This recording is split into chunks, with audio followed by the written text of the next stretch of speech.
to Jinnah Institute's weekend webinar series where we seek to address both current and enduring conflicts with the aim of bringing both focus and attention to the challenge of enduring and inclusive peace. Now, we recently had a number of Afghanistan peace webinars which have been very productive with serving officials as well as civil society. Without further ado, I'm going to get on with today's topic. It is the future of Kashmir, which we see as a test for global multilateralism and regional peace. We have with us, I'm very grateful for a distinguished list of speakers. We have the Honorable Andrew Gwynne, who's a British Labour politician, Chairman Labour Friends of Kashmir, and also an MP since 2005 with re-elections in 2015 and 2017. So thank you and welcome, Andrew Gwynne. Then we also have with us the Honorable Julie Ward, who's a Labour Party politician for Northwest England, an MEP from May 2014 to 2020, and is member of the group of the Progressive Alliance of Socialists and Democrats in the European Parliament. Thank you for your leadership and for your participation. We now also have with us the Honorable Michael Gaylor, MEP, who is the EPP Group spokesman on foreign affairs. He's joining us from Frankfurt. We also have he's also a member of the European Parliament Committee on Foreign Affairs and has thrice headed the EU Observer Mission to Pakistan, which is why I think I've met you before, MP, Honorable Mr. Gaylor. And from India, we have the famous journalist and brave, courageous journalist Iftikhar Gilani, who is well known for his not just courage, but his stellar journalism from the heart of Kashmir. He's joining us from New Delhi today, and we will be turning to him for on-ground information and opinion. We also have with us an old friend, Dr. Siddiq Wahid, who's been with the Jinnah Institute in several policy conversations and track 2 discussions on peace between India and Kashmir and prospects forward. He's a historian and professor of Central Eurasian and Tibetan history, former founding vice chancellor of Islamic University in Kashmir, and senior visiting fellow at the Center for Policy Research, New Delhi. And we also have with us Ambassador Tariq Fatemi from Islamabad, who I hope has been able to sort his voiceover. He's been the Pakistan ambassador to the United States from September 19 to December forward, and the former special assistant to the Prime Minister on Foreign Affairs in the last government in Pakistan and until 2017. He has a distinguished career. And our principal and our chief guest today is His Excellency Sardar Masood Khan, the President of Azad Jammu and Kashmir. He's very kindly agreed to anchor this discussion, today's discussion, with his closing keynote, which we really look forward to. But I must say that he is a leading light in the Kashmiri discourse, both internationally and within Pakistan. So he's had a distinguished record, Pakistan's ambassador to China, the permanent rep to the United Nations and at Geneva, and he is born in Azad Kashmir. So without further ado, I'm going to plunge into the discussion and pose a few questions. And we will start with the Honorable Andrew Gwynne, and I've seen that, Mr. Gwynne, you have been taking a position on Jammu and Kashmir and the illegal annexation of illegally Indian occupied Jammu and Kashmir. It is for Pakistan and the unfinished business of partition. So it's only smart that we go first to the UK, which has left behind this detritus and traumatic conflict that bedevils South Asia, but also upends and holds hostage any prospects for peace in the region.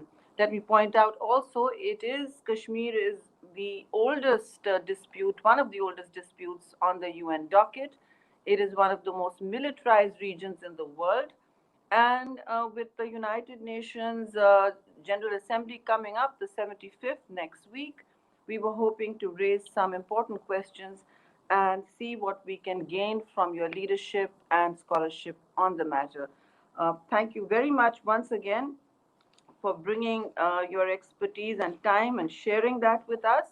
I look forward to a moderated, robust discussion. And I'm going to ask if we could have Mr. Gwynne's mic on, please. Uh, I want to just say that we've heard about your leadership all over Pakistan, and I'm sure Kashmir has too, where you have said that Kashmir is not just a bilateral issue between India and Pakistan, and that both parties have to be around the politics of it since they administer two parties of parts of Kashmir. But the reality is that Kashmir is an international issue, as has been recognized by the UN Security Council resolution. This is a very important statement, and given the current situation where the Modi government in India has unilaterally abrogated Article 370 and attempted to illegally annex Indian occupied Jammu and Kashmir, we see this as an illegal action. We also see this as an attempt to move away from the bilateralism that was sanctified in the Simla Agreement and also in the UN resolutions.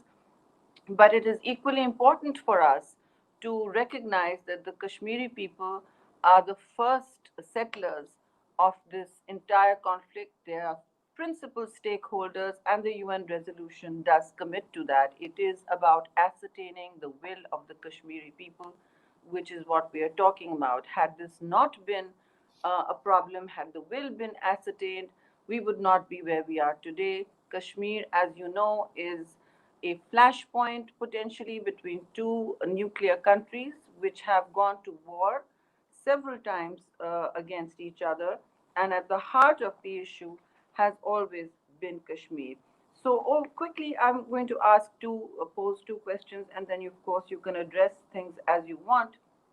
Clearly, whatever happens in Kashmir now, which is increasingly restive since August 2019, last year, it will have implications for the world and world peace, for regional stability, and can lead to a potential crisis and conflagration. You may have heard, of course, of the Balakot and Pulwama incident last year, when Indian pilots violated Pakistan's airspace, and we downed a jet on our soil for the first time after 1971, when our territory was breached. But we returned the pilot in good faith and good health in an attempt to uphold our side of how we treat prisoners, and also our commitment to peace as well as regional stability. So, what role can I suggest? What role do you think the UK and other P5 countries can play to find or work towards a peaceful solution to Kashmir? And if at all, what role can the UK specifically play to facilitate dialogue between India and Pakistan, which is at a complete dead end, especially after the illegal occupation of Kashmir since last year? And Pakistan is now unable to go forward with any public diplomacy or any formal peace talks, which my institute has always been promoting, and we continue to actually uh, be hosting some of the oldest track 2 conversations for the last 12 years. We've had 26 track 2 conversations and dialogues between India and Pakistan at the non-state level. And we hope to continue to do that because, as Bill Clinton, the former president of the United States, says, Kashmir can become the most dangerous place in the world as a nuclear flashpoint. But also the state of human rights we will address with Ms. Ward after we listen to you. Over to you, Mr. Gwynne, and my mic can be off now, please. Thank you very much, Senator Rehman. And I think that in your opening, you started at exactly the right place, and that is that there has been a little bit of a debate in the United Kingdom about whether this is merely a bilateral issue to be resolved between India and Pakistan, or whether it's actually a global issue. And I take the viewpoint that it is a global issue, and that Britain has a particular special interest in this for precisely the reason that you state, because the at best ambiguity of the status of Kashmir and at worst the occupation of Kashmir is largely as a result of how we left British India upon independence. And I have to say that the United Kingdom doesn't have a good track record across the globe of how it left some of its former territories and using partition as a policy of withdrawing from those territories. And it's not just India and Pakistan, and obviously Kashmir sitting in the middle of that. You could equally argue that was part of the cause of the Palestinian conflict in how we left the British mandate of Palestine. You could argue that the partition of Cyprus is largely down to how we left that territory. And of course, much closer to home, the situation in the island of Ireland as well, where partition caused in large parts the troubles of the previous 40 years. And that's why I do think that we have a special role in this, because it is in part of our making. And I think we have to almost go through a re-education of how the Raj was administered by the United Kingdom with the British population, because there is this misunderstanding that British India was one big single entity, and of course it wasn't. You had the parts that were administered directly by the United Kingdom, and then you had what were called the princely states. And the princely states retained their sovereignty throughout the period of the Raj. The people who lived within the princely states were not British subjects, they were British protected persons. That is, that for overseas purposes, the United Kingdom offered them the protection of the British Empire, but they retained the sovereignty of the citizenship of the princely states. And when we carved up and left the Indian Empire behind in the 1940s, it was the parts that were directly administered by Britain that were partitioned between the new dominions of India and Pakistan, and the princely states were given the option that they could either join one or other of the dominions, or they could have their own sovereign status retained. And of course, that was an option that through history, and we all know the history of Kashmir, was never offered to the Kashmiri people. And so I do think there needs to be a re-education back in the United Kingdom of how British India was administered and what the legal status of Kashmir was upon the British leaving. And that was that Kashmir was a sovereign princely state that had the freedom to choose whether they retained that sovereignty themselves or whether they joined at their own will the Dominion of India or the Dominion of Pakistan. And of course, the people of Kashmir were denied that most basic and fundamental human right, and that is to choose by whom you are governed and how you are governed. And all other human rights flow from that one particular one. Now, of course, it really is concerning how over the years, and particularly in recent years, the tensions have stoked up. And I believe that not only Britain has a historic role to be part of the solution for Kashmir, I think it has a moral role as a member of the United Nations Security Council. We know the United Nations take a special interest in Kashmir. We know that they send observers to Kashmir, and they've reported frequently on the human rights abuses in Indian administered Kashmir in particular. But of course, it is about regional security as well, and the world cannot afford two nuclear states, India and Pakistan, to enter into a conflict. And in fact, it's worse than that. We know the geopolitics of the region. It's not two nuclear states. There are actually three nuclear states, because China is on the border of both India and Pakistan as well. And there are tensions between India and China as well. And I would imagine that if there were any conflict, it has the potential of flowing over, not just between India and Pakistan, but India, Pakistan and China. That's something that we've got to avoid. And so I genuinely think that we need to fight very hard against this notion that this is a bilateral issue between India and Pakistan, that it is an international issue, that Britain has a special interest in this, and whether Britain takes the lead role or whether Britain negotiates somebody impartial, perceived to be impartial, to take that lead role.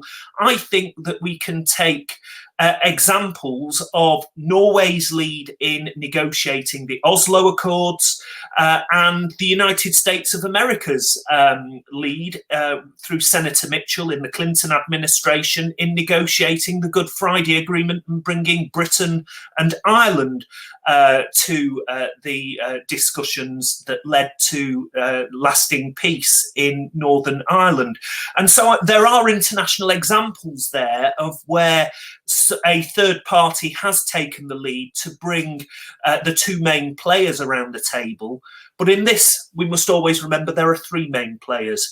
I firmly believe that no decision can be taken about Kashmir without the Kashmiri people themselves being part of that discussion.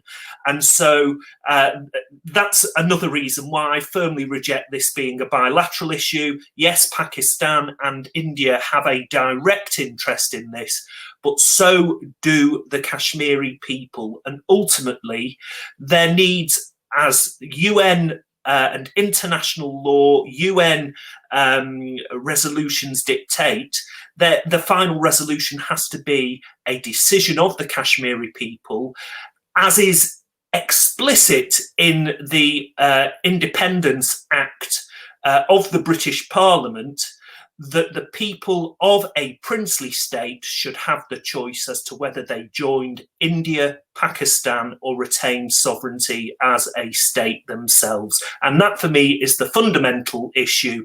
I will do all I can in the British Parliament and as chair of Labour Friends of Kashmir to push the interests of Kashmir up the political agenda and to make sure that it's heard on an international stage, because this is for the United Nations, for the Commonwealth, and for any other international organisation where India and Pakistan have a seat to push, because global peace, regional security, and justice for the people of Kashmir have to be paramount for all of us. Thank you very much. Con, please. Thank you very much for those opening remarks, and I think they bring to the fore this perception that Kashmir has become what we call a small stain on human history, which the international community wants to airbrush away as an irksome regional problem. So thank you for reminding us very forcefully that it's a global problem, number one, and secondly, that its principal stakeholder are the Kashmiri people who will be deciding their future, and how that remains an inalienable right as stated in the UN resolutions.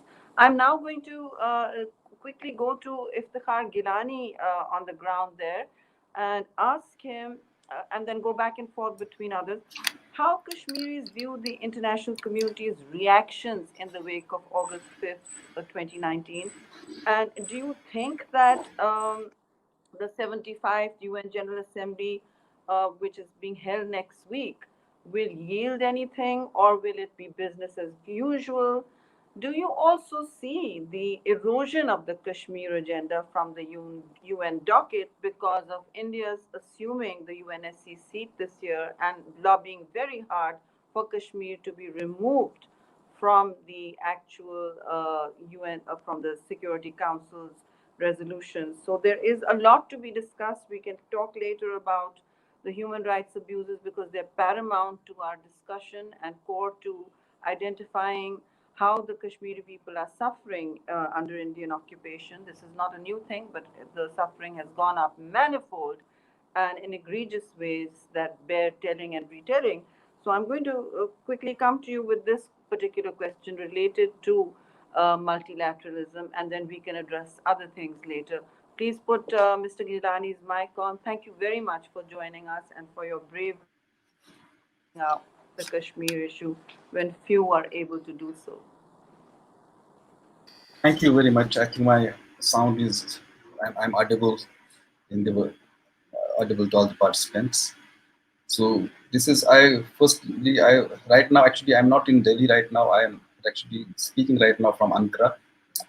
Actually, if you remember, sharing last time in 2015, we had visited to your office in a delegation of the delegation of Kashmiri journalists led by Mr. Shujat Bukhari. In 2018, he was assassinated, and you just know how how difficult it is to pursue peace in Kashmir. Wahid Saab and Kulkarni Saab, I have heard him many times. I attended as a participant in many webinars. It's very fascinating to hear again. Now, having covered Kashmir in Delhi for the last 27 years, mostly I've covered the Indian politics and mostly Kashmir in Delhi from all these. Sorry, last almost now it's 27 years. So I can just what exactly what India and mostly that after August 5th, what India has devised, you can say a kind of an 11-point plan actually.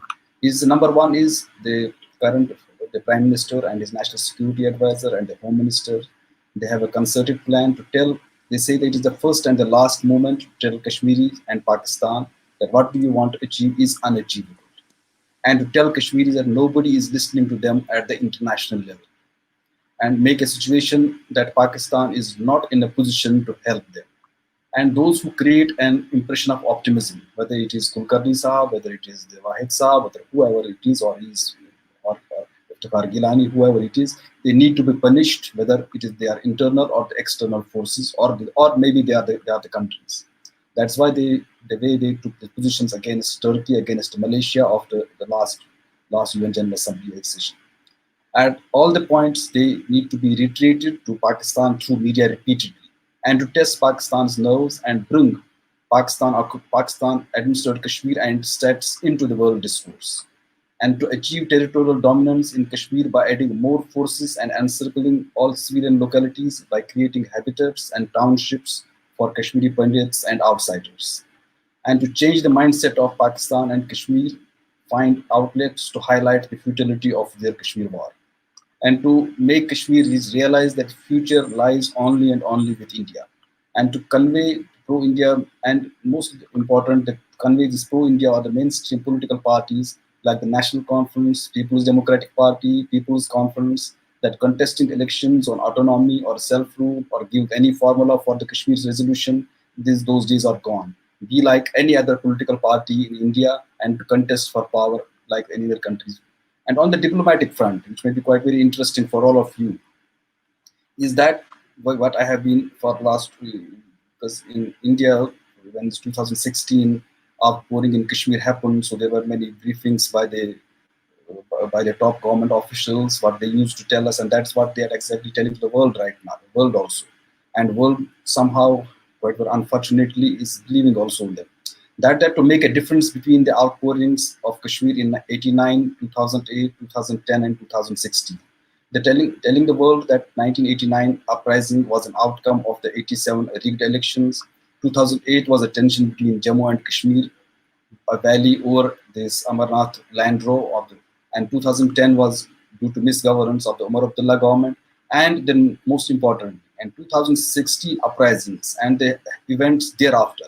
They have Islamic overtones, and they are linked to the global Islamic terrorist movements, similar to Syria and Afghanistan. Therefore, they need a mandate to curb them with a heavy hand get sanctity from the world capitals to use an iron hand to curb these tendencies in Kashmir, which they claim, and isolate Pakistan in the region. I'm quite very it was in Delhi that I could make it out that there was some outreach to China as well.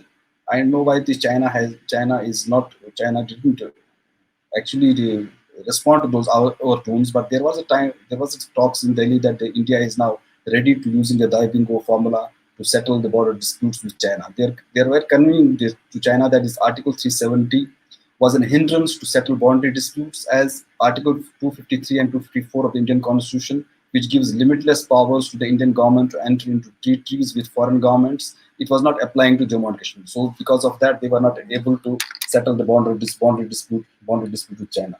I would leave it to you that to analyze that why China has not actually responded to this offer. But now going to that, what exactly last year has happened in Kashmir now? We were this first thing, this constitutional surgical strike was done in Kashmir unilaterally. Mr. Kulkarni is here. When he was in the Prime Minister's office last time, I remember that 3 states were carved out from India. One from this Chhattisgarh, Uttarakhand, and this Jharkhand. And all these 3 states were carved out from India after getting the resolutions from the local assemblies, from Bihar, Uttar Pradesh, and the Madhya Pradesh assemblies. They passed resolutions that resolutions were put before the parliament, and then the bill was drafted, and these 3 states were carved. What happened in Kashmir? There was no assembly. Nobody even Kashmir, none was asked in Kashmir for this overnight surgical strike. This even in the parliament, out of 788 members of Indian Parliament, 10 members of Parliament are from Kashmir. Out of those 10 members of Parliament, one was not allowed to participate in the discussions. He was kept in custody. Dr. Farooq Abdullah, former Chief Minister in Srinagar. Out of the rest of the 9, 5 opposed. Even others, 4 who supported, many of them are also repenting now. But those 5 opposed on the floor of the assembly. 2 of them even burnt Indian Constitution in the floor of the Parliament. So that was the kind, and still it was carried out. And now it is not a question only that we are being told that this demographic change, it is an illusion. How can it happen? There is a lot of this 12.5 million out of 12.5 million population in Kashmir. 68.31% are the Muslims. 28 are the Hindus. It will take years and years. These fears are unfounded. I will give you some statistics. What has happened in Kashmir? Out of 24 secretaries who are governing the Kashmir right now, only 5 are Muslims. Only 5 are the locals. 58 top officers. Out of 58 top officers, only 12 are Muslims, 12 are locals. Out of them, one Shah Faisal, he has not yet joined. He had resigned and he has not yet joined. So currently only 11. And in the second tier of the administration, out of 523 officers, only 220, that's only 42% are Muslims. And out of police, 66% top police officers, only 7 are Muslims, and on the locals. And on the second tier of the police, 248 police officers, only 108, that is just 43%, they are Muslims, and they are the local. It has happened just when the Article 370 was intact, and then just 1 year after this 370. You can just imagine what can happen to Kashmir. There are 2.8 million outsiders or laborers who are living in Kashmir since 1990s. They are now eligible for the state domiciles, and they can overnight become now the citizens, and they can reduce they can change the demographic character of the Kashmir just in one night. One of the advisors of the current Lieutenant Governor, he has been accused. He has been inducted by the 2 commissions of inquiries. If all of you remember the visit of President Clinton and the massacre of 36 in Chhattisgarh Singhpura, and what happened thereafter, how the DNAs those people were fudged. After that, what has happened? The person is accused, and he's the advisor of he's right now ruling and running the state of Jammu and Kashmir. We Kashmiris had 2 identities. One was our Kashmiri identity, other was the Muslim identity. We were proud of both of those identities. Yes, Mr. Andrew mentioned the events of 1947. In 1947, yes, there were one of the tallest leaders, Sheikh Abdullah.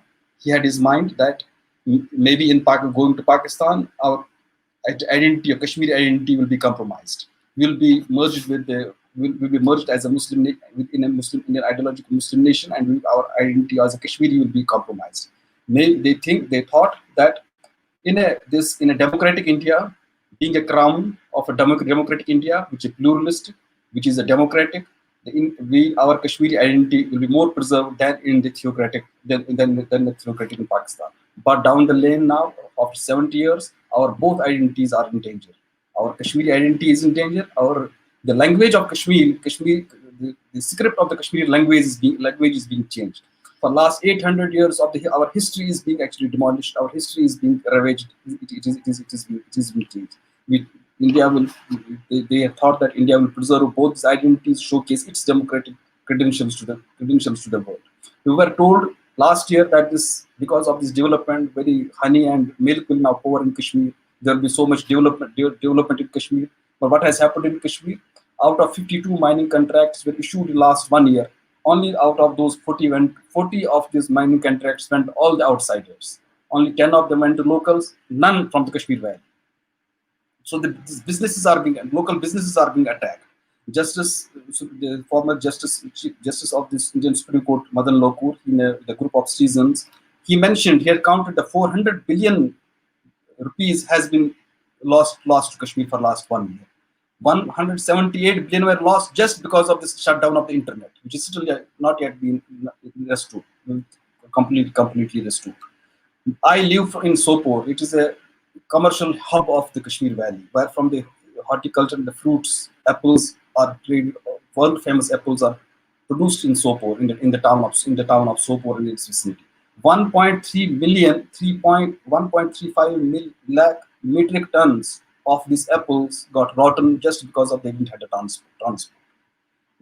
This is the work, and there is a very misconception, and it's misconception in Pakistan elsewhere also, that Jammu and Kashmir is a very poor state, and I've seen many of the columnists even attributing the freedom movement in Kashmir to this to the poverty. It is a bullshit.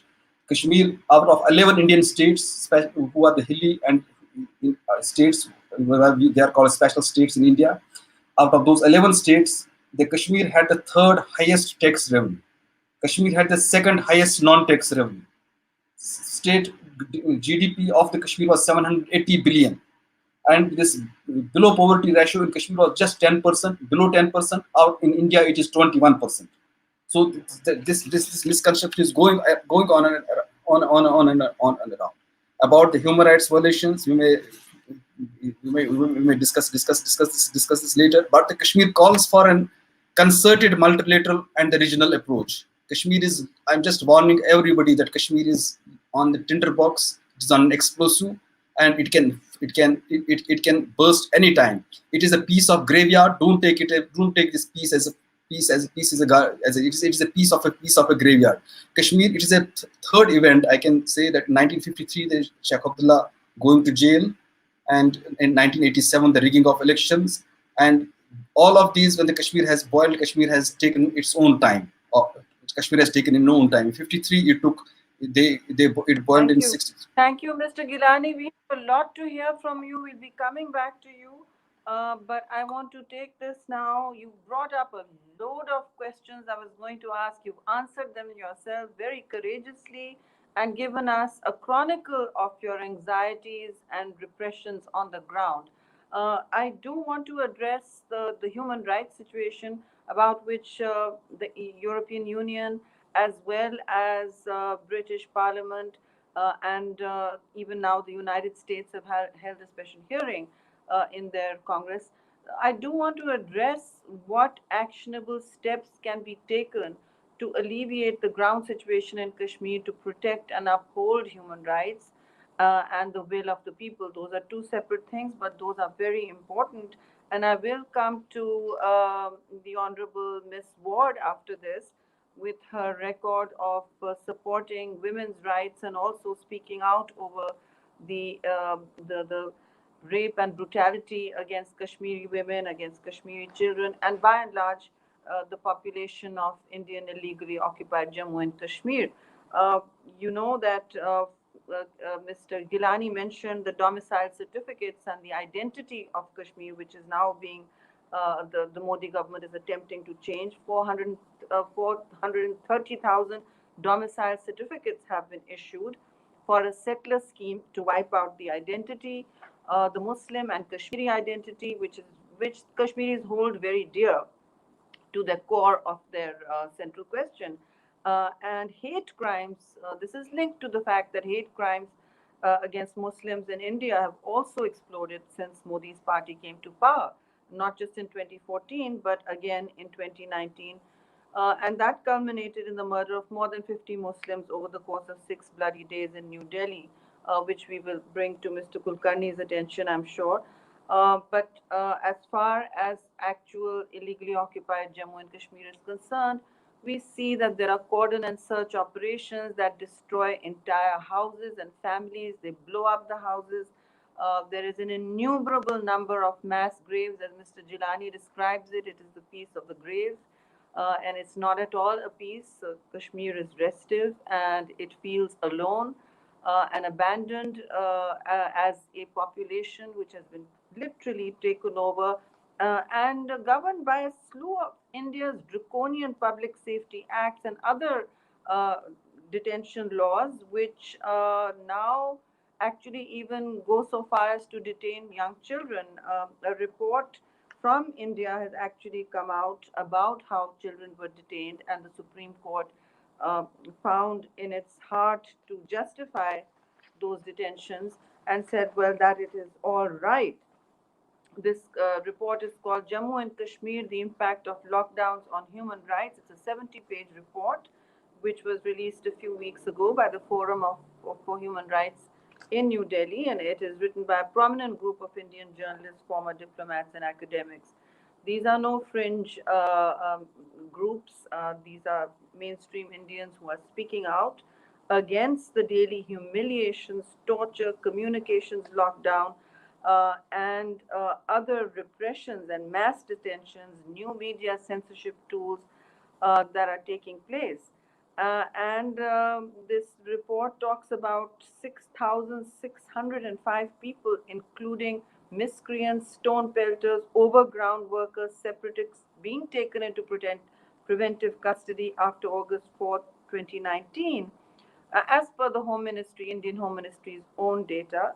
And these laws allow this occupied region, the military forces in that region, to function as a virtual military state where any individual can be detained without charge or trial. It allows the security forces to be judge, jury, and executioner and custodian at the same time. This is also the law that enabled all the once pro India political class, including the former chief minister of illegally occupied Jammu and Kashmir, Mehbooba Mufti, to be detained until to this day. This is also the law that allows impunity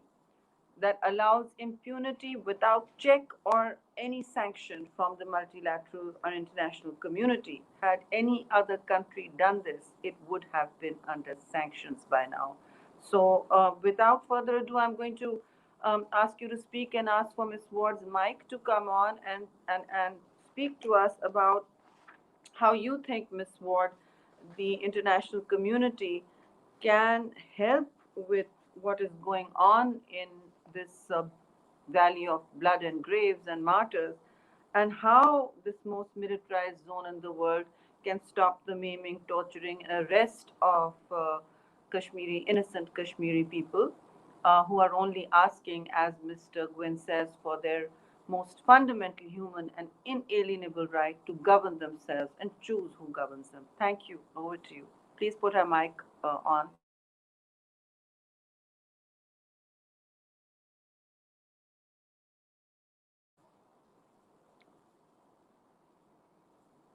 Her mic is not on. My mic is on. What is Mustasan doing?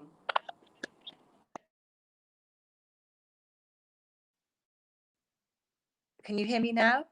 Can you hear me now? I hope you can hear me now. Yeah? Okay. Sorry, the sound quality has been very difficult for me, but I did hear clearly my colleague in the Labour Party, Andrew Gwynne, make a very good opening statement, which I think lays out the historic situation that it's always important to remember that we can't airbrush history. What happened, and we have to deal with the consequences, not just regarding Jammu and Kashmir, but in the other countries that Andrew talked about. I should also make it very clear that I am no longer a member of the European Parliament. I think you introduced me as a member of the Socialists and Democrats group. Well, I was until Brexit happened. I'm not anymore. I'm really pleased to see my colleague, Mr. Gaylor, here. Both Mr. Gaylor and myself were part of the election observation mission in Pakistan. And I know that he pays good attention to this issue in the European Parliament. But if my position is that I remain a campaigner, and you don't just abandon your values and the things that you care about if you suddenly lose a position. So I've always accepted invitations to speak about this issue because it's very dear to my heart.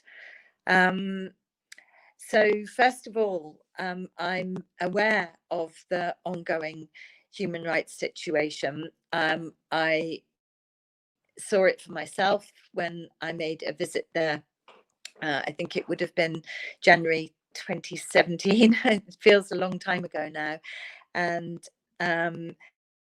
made a visit to Mufazrabad, where we were able to meet women who did not know where their husbands were. And when you meet with people who have ones who can't, there's no end, there's no resolution, there's no peace, because everybody is still wondering, where is he? What has happened? It's a very difficult situation, and it kind of stops people from living full lives. And I met these women actually in a craft workshop, and it's always great to see social enterprises and different initiatives that are trying to support victims of any kinds of human rights violations or victims of aggression or war. But fundamentally, these women will not be able to really live their lives to the full until they know what has happened to their loved ones. And I don't see that there has been much. I don't see that there has been much progress, and that for me is really sad. That more and more people like myself are becoming involved in the issues. We're speaking out everywhere. I went to the UN Human Rights Council many times, and when I couldn't be there in person, I made video or films to expose what has been happening, to give my solidarity, and yet still we are in this terrible situation. I'm also very aware of the ongoing unacceptable use of violence regarding use of pellet guns. And this is particularly affecting young people. Young people are the future of any country. There are many bright young people in Kashmir and Jammu who deserve to have a decent future. Being in an attack with a pellet gun means that they may lose their son. Some people have lost their lives. It makes protest very difficult, and peaceful protest is also a human right, and we have to find ways for people to continue to demonstrate their their disagreement with the situation they find themselves in and with the forces who are governing them. I think the situation regarding lockdown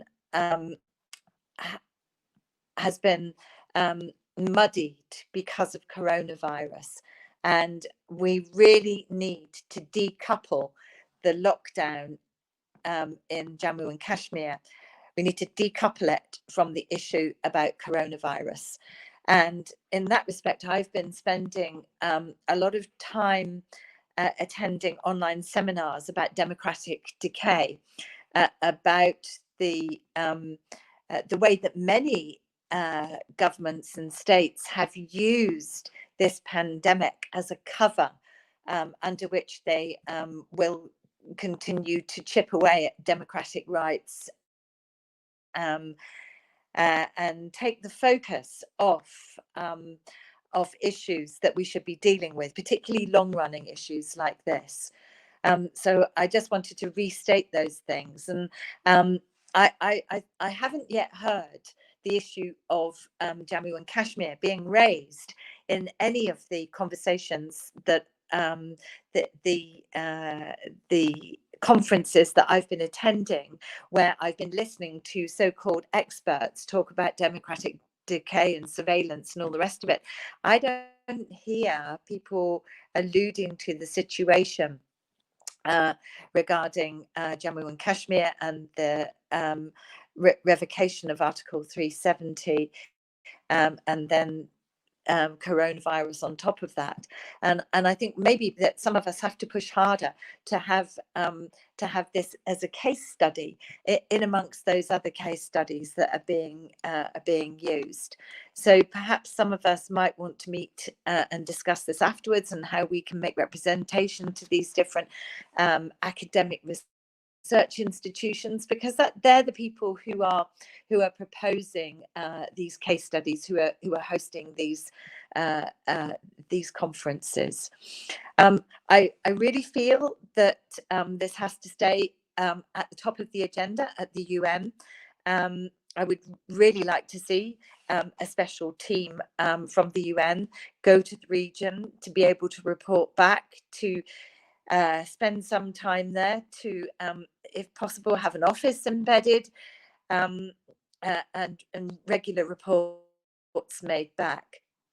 And I think that the UN could also be looking at how to report on specific human rights violations. So, for example, when UNCSW happens every March, issues around women's rights should be reported on.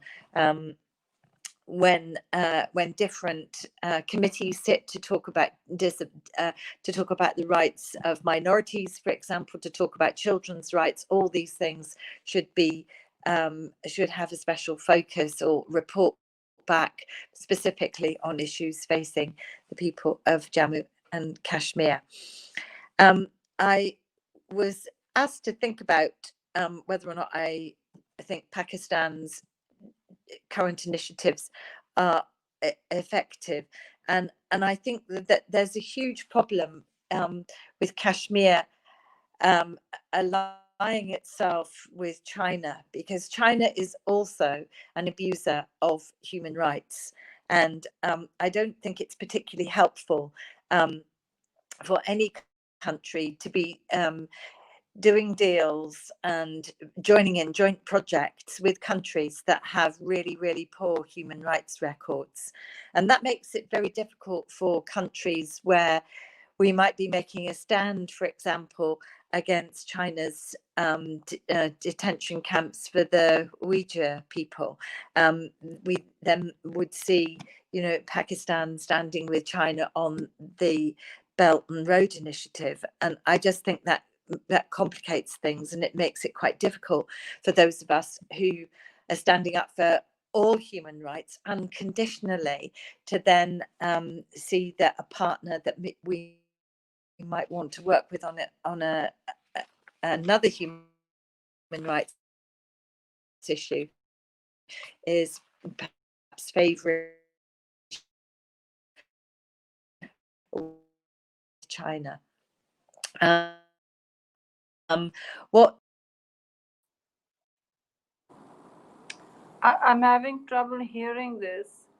Is Miss Ward on a phone? We have Mr. Daly also join us. Where has she gone? Miss Ward? Her connection has dropped, and Mr. Wahid's connection has also dropped. Okay, we'll come back to her then. We'll come back to Miss Ward when she comes back, and the same for Mr. Wade. Welcome to James Daly, the Honorable James Daly. Thank you for joining us at short notice. It looks like you're outside and enjoying your Saturday morning. I'm just going to stop in with the President of Azad Jammu and Kashmir for a moment. He has an interjection to make, and we welcome his intervention. Thank you, President Masood. Please put his mic on. Can you hear me? Yes. Well, good afternoon and good morning, depending on where you're sitting. My name is Masood Khan, President of Azad Jammu and Kashmir, the liberated part of Azad Kashmir. And I want to thank Senator Rehman and the Jinnah Institute for holding this webinar. This is very timely. And I was particularly pleased with the selection of the topic, which is the future of Kashmir, a test for global multilateralism and regional peace. Now, I would sharply focus on the subject that has been given so that we can examine and comment on different dimensions of the subject. First, let me go to the future of Kashmir. Let me be very candid, brutally candid with you. The future of Kashmir is very, very bleak if the international community doesn't intervene. And by international community, we mean, of course, the formal institutions like the United Nations, the Human Rights Council, the General Assembly, but also world parliaments, interparliamentary union, and civil society all over the world. Let me also talk about the situation on the ground. Mr. Iftikhar Gilani has talked about it. But what we see in the Indian-occupied Jammu and Kashmir right now is foreign occupation, colonial rule, and alien domination. You can't use sophisticated language for this brazen occupation and brutalization of the people of Jammu and Kashmir. This has to be understood very clearly. And while the human rights violations have been going on for years and decades in the occupied territory, starting August the 5th last year, a new phase of Lebensraum and irredentism has started. And this is being driven by Hindutva, this extremist, violent, fascist doctrine which says that India is impure as long as Muslims or other minorities live there. Now, this I posit as a theme because this is what is driving this annexation and brutalization of the people of Jammu and Kashmir. Now, I'll talk about three things in the beginning. First, the Indian occupation forces, whose number has been cited as 900,000. They are committing crimes against humanity. They have been recorded by the international media and human rights organizations, and I don't have to go into details. They have violated all norms of international law, international humanitarian law, and there is definitely a threat to peace and security in the region because Pakistan and India both are on the brink of a war because of the tense situation which has been created by the Indian illicit actions since August the 5th. Now, what are these actions? First, without the consent of the people of Jammu and Kashmir, they have annexed the territory. They have dissolved their assembly. They took away and thieved, in fact, their flag, their constitution, their persona, their statehood. Second is that they have annexed this territory to the Indian Federation and declared the territory of Ladakh and Jammu and Kashmir as union territories. And they went a step further and they have said that Azad Jammu and Kashmir and Gilgit-Baltistan are also part of Indian Union or the Federation of India. Now, these are some of the geopolitical dimensions of the issue, but the real issue is human issue, the people's suffering there in Jammu and Kashmir. And let me tell you that India is committing these crimes with impunity. There is no dearth of information on what India is doing. There are long list of crimes against humanity of slow-moving genocide, of war crimes, of ethnic cleansing. They have been compiled by authoritative reports emanating from different parts of the world. The second thing is that can the multilateral system do anything about it? I would say that our multilateral system is broken when it comes to fixing really sensitive conflicts or issues like Kashmir. We think that the world order was shaped after the Second World War and was symbolized by the creation of the United Nations and was baptized by the United Nations Charter is broken because since August the 5th, it has made no intervention whatsoever in the Indian-occupied Jammu and Kashmir. Although it was bound to do so, according to Articles 33, 34, 36 of the United Nations Charter, and the situation has deteriorated to an extent that it could have invoked Articles 41, 42, and 43 of the United Nations Charter. And what are these articles? I mean, where the United Nations observes that some people are being brutalized or their human rights are being violated or there's a human rights are being trampled, it has a responsibility to intercede and intervene. That's why the United Nations was created. That's why the United Nations was given these powers under Chapter 7 of the United Nations Charter.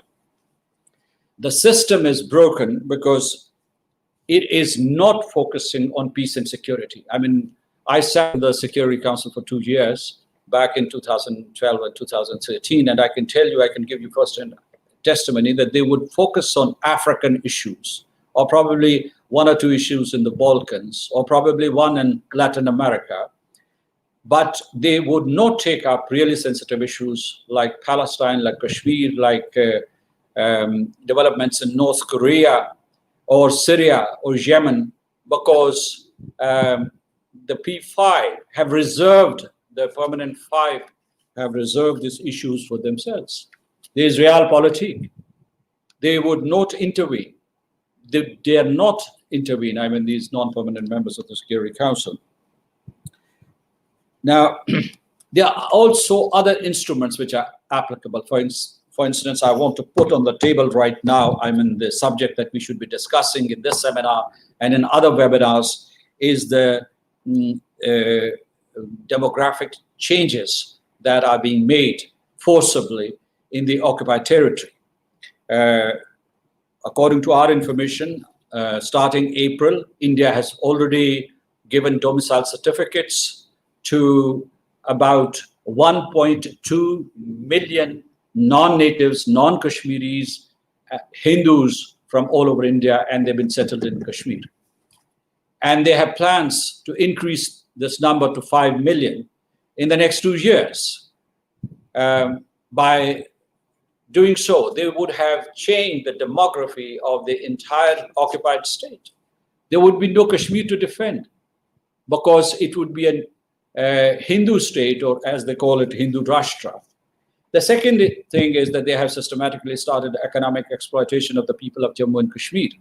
And the third is that they are decapitating cultural identity of the Kashmiris. And Mr. Iftikhar Gilani alluded to some of the manifestations of that policy. There are other instruments. For instance, I mean, Article 49 of the United Nations of the Geneva Convention, Fourth Geneva Convention, prohibits this kind of mass transfer of population, and it calls it a war crime. So does ICC statute. There is this Genocide Convention, and its Article 2 says that when you target a population, an ethnic, racial, or religious group, to destroy it, this is genocide. This is precisely what is happening in Kashmir. And there are states parties to the Geneva Convention, to the Genocide Convention, and no action has been taken so far. Now, I would say, I want to clarify some of the points, that there's no terrorism going on in Kashmir. According to the official statistics released by the Indian security officials or the local police in Srinagar. They say that the total number of the militants, these young boys who fled their homes to defend their neighborhoods, is 200 to 300. And according to Director General Police of the occupied territory, they have already killed 180 boys. And they also admit that 68 security personnel have also been killed, and they have also killed 48 people. You know, but what is really happening on the ground is that these 900,000 people, these 900,000 occupation forces are fighting a war against unarmed civilians. And they do not observe humanitarian norms or principles like proportionality, like precaution. They violate them blatantly. Second thing that I want to say, and let me, of course, go back to this point of terrorism, and let me say it authoritatively and authentically, that we are not sending any mujahideen across the line of control. But India knows that. But they are still peddling this lie in order to gain sympathy, and by doing so, they turn themselves into a victim, whereas the actual victims are the people of Jammu and Kashmir. As it has been pointed out by Andrew Gwynne, that it is not a bilateral issue. It is the issue of Jammu and Kashmir is a trilateral issue to begin with. And the three parties to the dispute are Pakistan, India, and the people of Jammu and Kashmir. And the people of Jammu and Kashmir are the key constituent, because they're the ones who have to decide and determine the future of the state. And the fourth party is, of course, the United Nations, which was a guarantor for the realization of the right to self-determination of the people of Jammu and Kashmir. And India, in fact, has been harping on the theme of bilateralism to gain time to consolidate its occupation of the territory and to exclude Kashmiris and the United Nations from any diplomatic process. They were not sincere in bilateral process as well. It is not an internal problem, because after August the 5th, India said that it was an internal problem. It is not an internal problem. If it was an internal problem, why has it been discussed 3 times in the Security Council since August the 5th last year? And now, let me talk about the way forward. I think that we know that the United Nations Security Council is not very responsive because of the dynamics within the Council, the differences within the Permanent Five, and the clear tilt of the United States, United Kingdom, and France towards India within the Council. I'm talking about the Council because I know that Andrew Gwynne and Julie Ward and James Daly and other friends in the United Kingdom, they have been helping us immensely in the House of Commons and outside the House of Commons and in the European Parliament. We're grateful to them. And Mike Gaylor, I think that he is also a strong voice for the rights of the people of Jammu and Kashmir.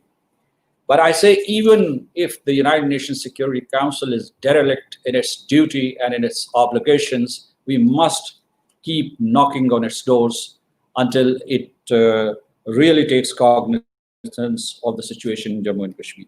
The second thing is that there's a report in front of before the United Nations Human Rights Council, and the recommendation is that the United Nations Human Rights Council should constitute a commission of inquiry. Keep pushing it until member states take a decision. I know the complications and the difficulties that are involved, but we must push the multilateral system to do at least the minimum thing. Then I would go to mediation has been talked about, and I would say that if there is a mediation led by the President of the United States or a former Prime Minister of the United Kingdom, and if we are looking for an agreement like Good Friday Agreement, or we're looking at Norwegian involvement in mediation, my demand is that when we have such mediation, Kashmiris should also be sitting at the table. because one of the reasons the issue has not been resolved is that either it has been discussed in New York or other locations, the issue of Jammu and Kashmir has been discussed in other locations, or in Islamabad and Delhi without the direct participation of the stakeholders, key stakeholders, which is the people of Jammu and Kashmir. You can... Mr. President, may I interrupt to say that we'd like to hear from you a little bit after two of our speakers have spoken. You're making very valuable comments. I would request you to stay on a few minutes more with us.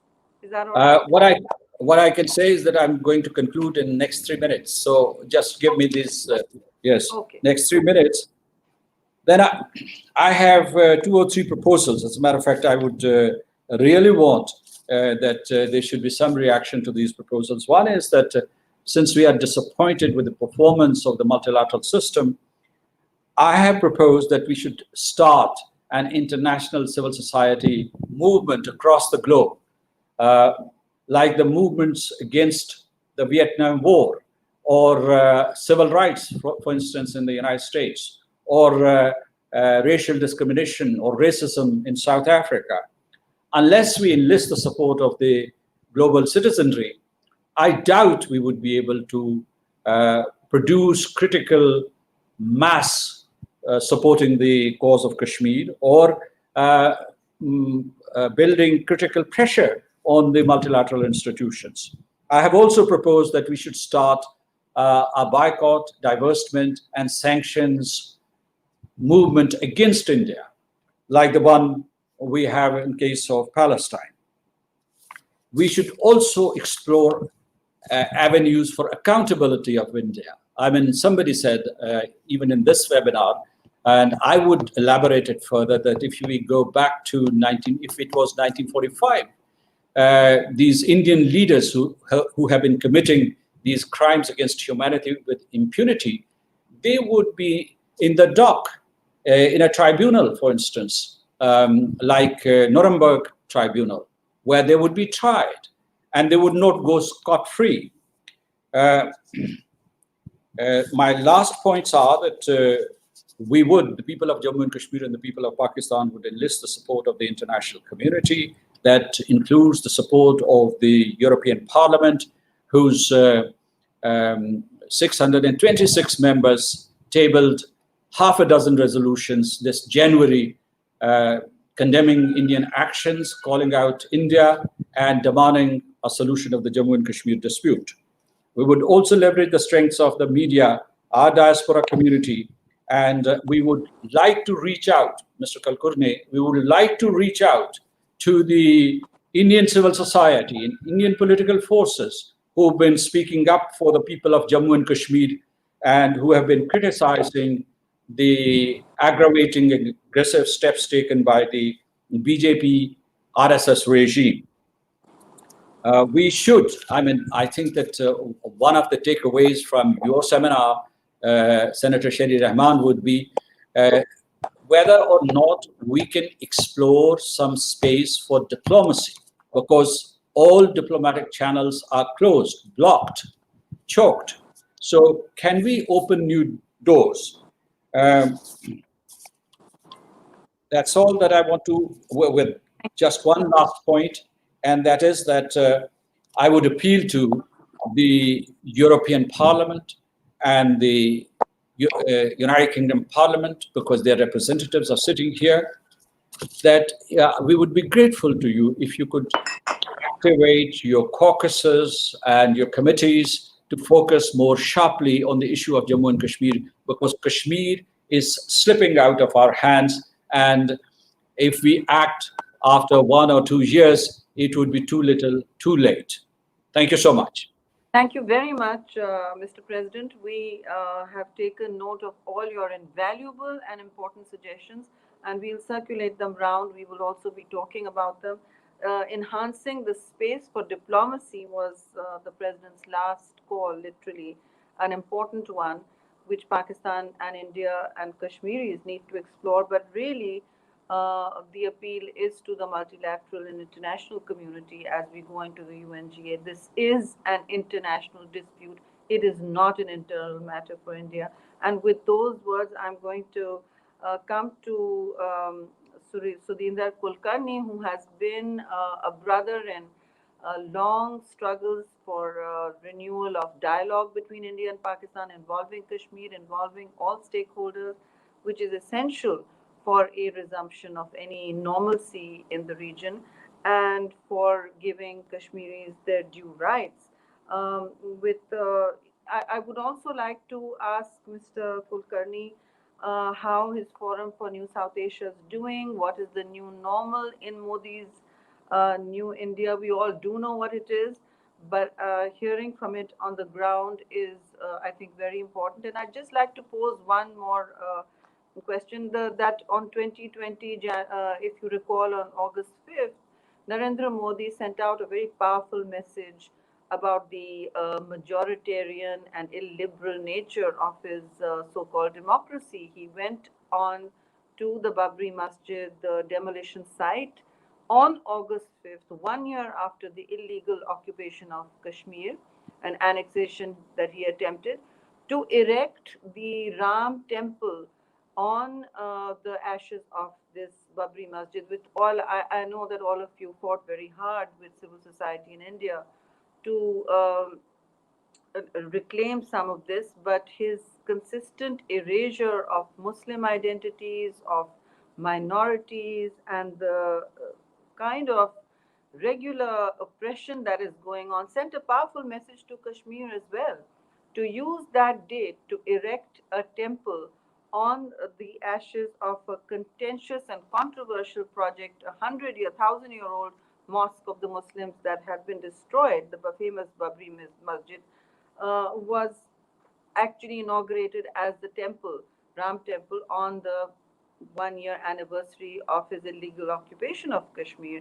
This annexation has led to many questions being asked about the project of Modi's revisionism and how he is seeking to alter the status of Kashmir without consulting the Kashmiri people, and how has this had repercussions on the rest of India?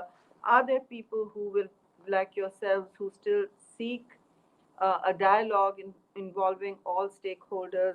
Is there a policy and political appetite for bilateral talks? What needs to jumpstart these talks? And Pakistan has done the utmost. We have given back that pilot that invaded. We even opened the Kartarpur corridor for the Sikhs to come in for their pilgrimage. And literally, there's been almost a unilateral bid for peace from Pakistan, which has met with a stony silence and an iron fist. And his constant containing this attempt to just lock down Kashmir and keep it behind an iron curtain of silence and curfews and lockdowns has become a subject of multiple international conversations. How are peace activists in India facing up to it, and what channels do you think that we can explore to bring this issue to the fore? Thank you again very much for joining us, and I understand it's not easy in today's New Delhi to be doing this, so we really appreciate your bravery and commitment to human rights. Thank you. Mike and cough. Mike, Sudheendra Kulkarni ka mic. इनसे कहें. Yeah. There, your mic is. Yeah. Am I audible now? Okay.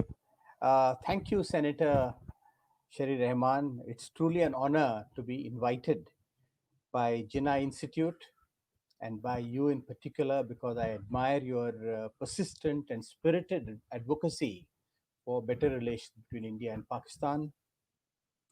And your institute that bears the name of Jinnah. I must begin by saying that when I visited the Jinnah Mausoleum in Karachi some years ago, I inscribed a message in the visitor's book in which I said that if only India and Pakistan both live up to the vision of Mahatma Gandhi and Quaid-e-Azam Muhammad Ali Jinnah, we will have a better future for India, Pakistan, and the whole of South Asia. I must mention here that Muhammad Ali Jinnah belongs as much to India as to Pakistan. In fact, he has lived far many more years in my city of Bombay than even in Karachi. So it's only within the broader framework of a better future for India and Pakistan, a better future for the whole of South Asia, that we can envision a better future for Kashmir. The future of Kashmir is not independent from the future of India-Pakistan relations. And I want to mention here that the problem of Kashmir is because of a design defect in the way independent India and independent Pakistan came into being, 1947. When there is a flaw in design, you can recall an automobile or a machine, fix it. But when there is a design defect in the making of a nation itself, rather two nations, then we have to live through the consequences of that defect and find a solution to it. Now, what was the defect? There was nothing wrong in the demand for a separate Pakistan. But the manner in which India and Pakistan got separated, the bloodshed that accompanied it, the bitterness that it generated would have been avoided.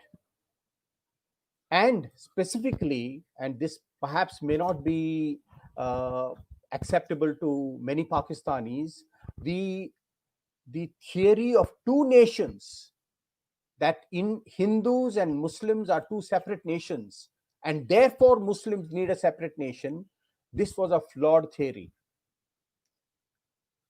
The notion that Muslims of the subcontinent need a separate homeland was flawed, because there are as many Muslims in India today as there are in Pakistan, and they're Indians.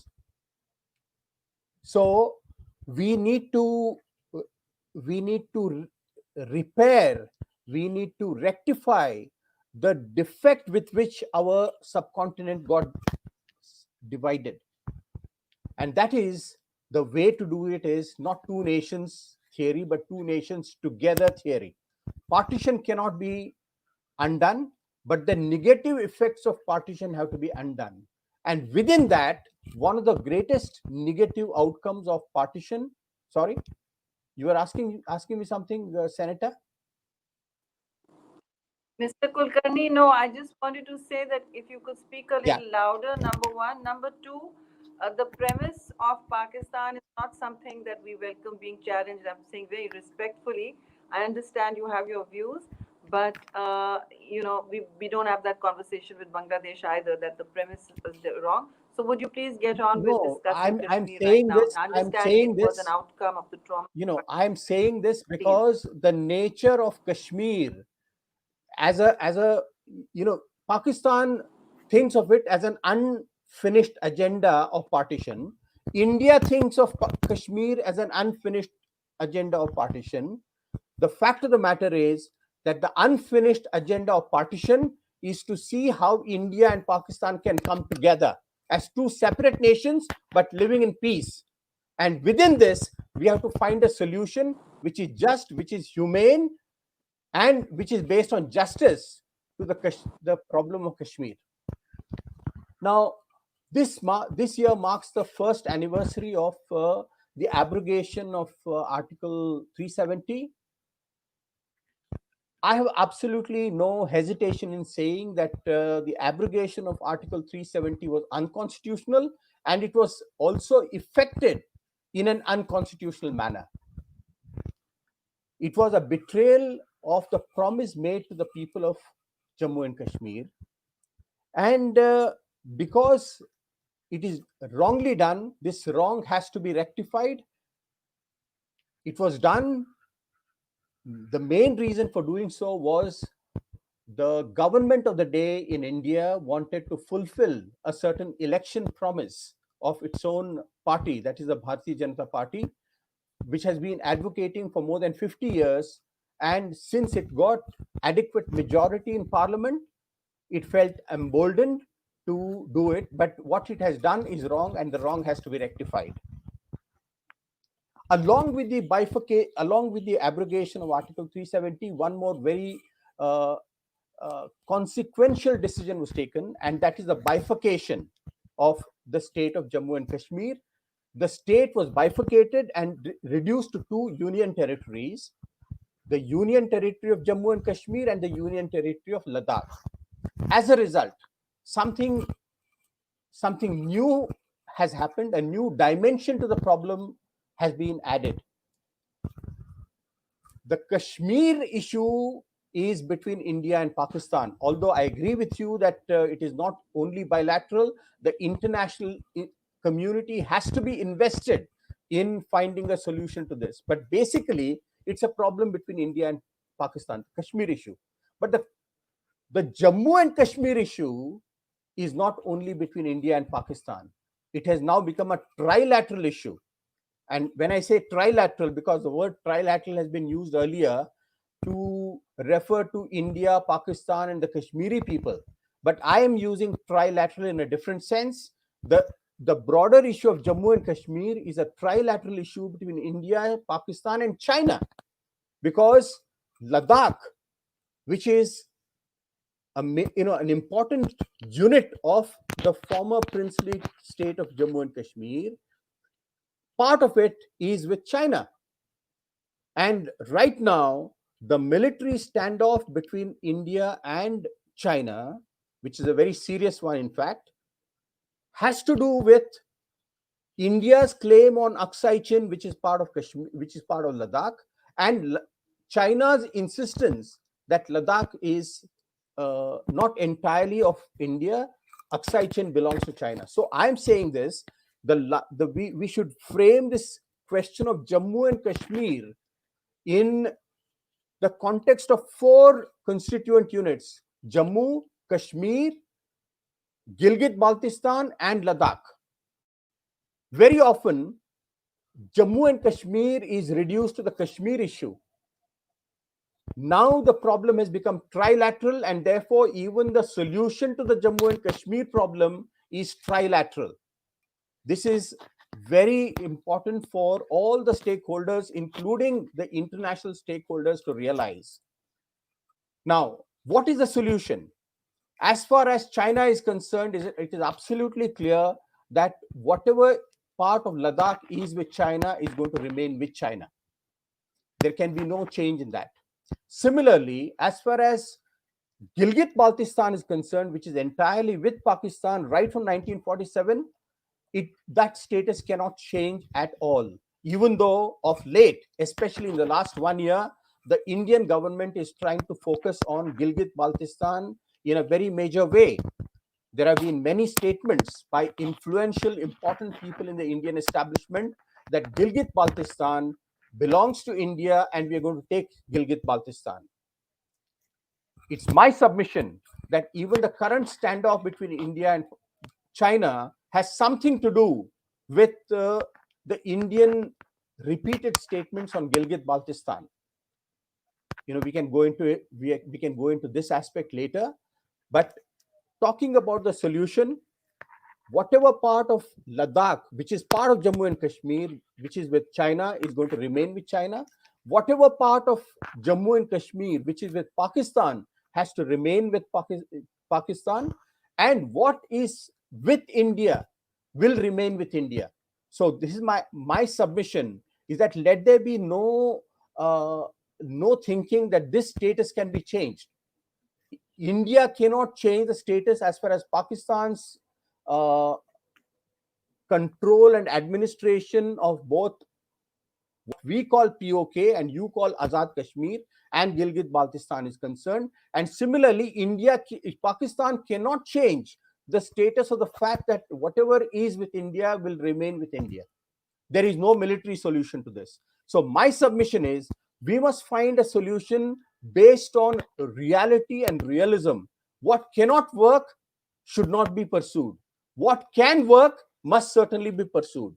And given this unchangeable reality, we have to find a solution which brings India, China, and Pakistan closer in a framework of cooperation. Now, a reference was made earlier by one of the speakers to the Belt and Road Initiative and the China-Pakistan Economic Corridor. I am one of those Indians who is a firm supporter of the China-Pakistan Economic Corridor and the Belt and Road Initiative. I believe that the more we think of connectivity between the several parts of Jammu and Kashmir and the surrounding areas, either under the Belt and Road Initiative or some other new initiative, the better it is to create a sense of interdependence. And interdependence is over a period of time going to create many options, workable options between India, China, India, Pakistan, and the three countries together. Since the nature of the problem is trilateral, now the solution will also have to be trilateral. I now come to the specific question that you asked about New South Asia. You see, it's one of the tragedies of history that the world's most populous region in it's South Asia, more than 1.7 billion people, but it's also home to the largest number of poor people. It is because of inherited problems of conflict, of territorial conflicts that we have not been able to resolve. So if we want a better deal, a better future for Kashmir, for other parts of Pakistan, other parts of India, or our neighboring countries like Bangladesh or Sri Lanka or Afghanistan, then we have to think of South Asia as a family. South Asia has suffered a lot. Your own institute you mentioned has been pursuing workable solutions for peace in Afghanistan. Now, instead of India and Pakistan working at cross purposes in Afghanistan, why can't we work together? Why can't we work together to find solutions to all the problems we have inherited from the past? And here I must conclude by saying that even though we certainly must speak to all the international stakeholders, because they are indeed stakeholders, conflict in any part of the world concerns the entire international community. However, the main responsibility of finding a solution, it rests on India and Pakistan, on the people of India and Pakistan. And therefore, I take a very good suggestion made by the previous speaker, the president of Jammu and Kashmir, that why can't we start a dialogue or a broader and intensified dialogue with the civil society of India? The civil society of India is not 100% with the government of India. We firmly oppose the Hindutva agenda. India is a secular nation. The word secular has a different connotation in Pakistan, perhaps, but I'm very happy to see that the first principle, foundational principle of Jinnah Institute is pluralism. So pluralism is another word for what we call secularism. If we remain committed to pluralism, religious freedom in all parts of India and all parts of South Asia, we can find a solution. So therefore, I'm very happy to be participating in this conversation, but let us have faith in the power of the civil society. Civil society is not the people who are in the ruling establishment always. Thank you, When we Mr. increase our power, we can find a solution. Thank you. Thank you very much.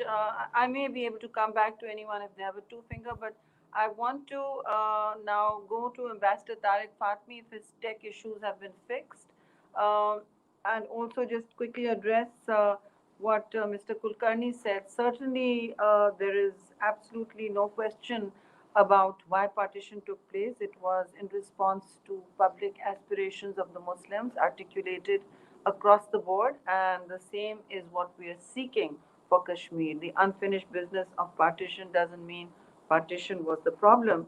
And with great respect, I welcome some of Mr. Kulkarni's invaluable suggestions.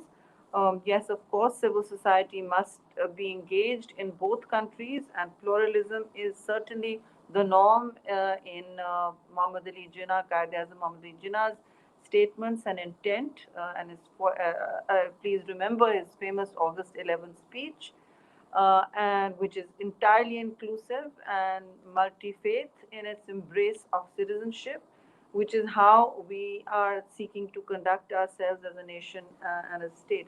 Now, I'm going to come to Ambassador Tariq Fatemi to address some of these issues, and also to speak a little bit about, somebody mentioned the issue of terrorism. I believe President Azad Kashmir also mentioned that, and how we can fix the global narrative on Kashmir. I also strongly believe that it is still an international issue, and we can't create equivalence between Azad Kashmir and illegally occupied Jammu and Kashmir, for the simple reason that it is, at least AJK is open.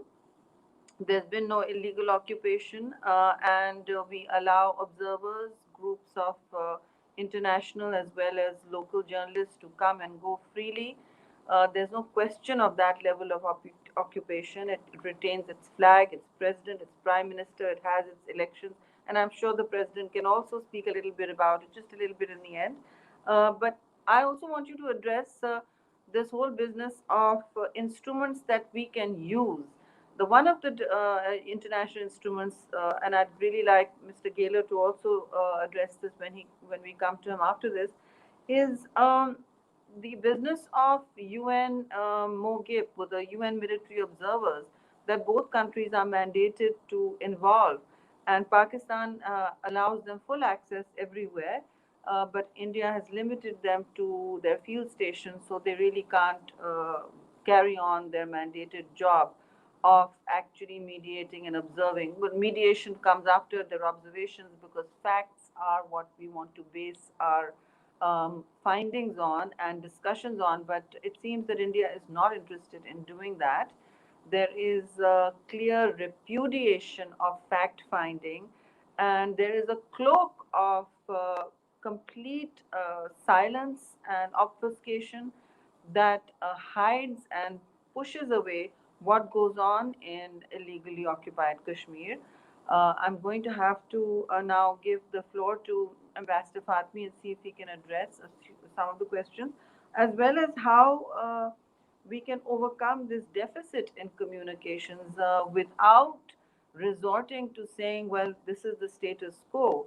Pakistan is not the revisionist power anymore. It is India which has done so, and asking us to accept a fait accompli. There is also clear aggression about Indian aggression about India, Gilgit-Baltistan and Azad Kashmir. These are unwarranted in my view, and I think there is a constant bellicosity and belligerence exhibited by the Modi regime's senior ministerial representatives, which I think should be taken note of by the international community as well. Peace cannot breed strong roots in such a soil, and I think the constant coercive diplomacy leaves very little space for civil society actors such as yourself to move forward. With those few words, I'm going to ask you to please intercede as briefly as possible, because we still have to go to Mr. Daly and, of course, Honorable Gaylor. Please, Mr. Fatemi. Your mic is on. Yeah, thank you very much, Sherry. I have thoroughly enjoyed very, very pertinent and very relevant observations made by this galaxy of stars. The gentlemen from the EU, having served there, I know them. They have been to Pakistan. And of course, my colleague Masood has touched some very important points as well. There is absolutely no doubt that Kashmir is an issue that relates to peace and security in South Asia, and by extension to the entire globe. You have yourself pointed out that these are two nuclear weapon states. They have been engaged in conflict and war on more than one occasion. So for the international community to say that this is something that Delhi and Islamabad should resolve is either not being honest or being less than honest. The truth is that every single time Indian and Pakistani leaders have met, going right back to Liaquat Ali, the very first Prime Minister of Pakistan, they always acknowledged verbally and in writing that the issue of Kashmir needed to be resolved peacefully and through peaceful negotiations. Even the last time that Mr. Modi came to Lahore and met our leaders, that was the understanding. Prior to that, the meeting in Delhi, even the brief meeting in Paris on the sidelines of the COP20, all of that have affirmed this particular position. It is India that has gone back on solemn commitments, not only made by the current leadership, but all the earlier leaders of India, repeatedly in bilateral meetings, in multilateral forums. Again, here it is important to note that all Pakistani leaders, whether they have been civilian elected leaders or whether they have been military dictators, they have all sought to normalize relations with India through negotiations. Even General Musharraf, the architect of Kargil, then went to Agra, also engaged in discussions with the Indian Prime Minister in Islamabad in January 2005, and reaffirmed that the only option available to the two countries was to engage in a sustained dialogue process. The Indians have gone back, true. They have unleashed terror of the kind that has not been seen over the last many decades in Kashmir. Masood Khan has spoken about it. Mr. Iftikhar Gilani has spoken about it. I don't want to repeat the same things. But if, with all that India has done, violated its commitments to Pakistan, violated its commitments made to the international community, unleashed terror, unleashed genocide, unleashed a more massive demographic change in Kashmir, if yet the international community is shy of picking this up, then I really cannot but wonder at all the great principles that the leaders of these great powers go around and espouse from the podium of the General Assembly. That's one.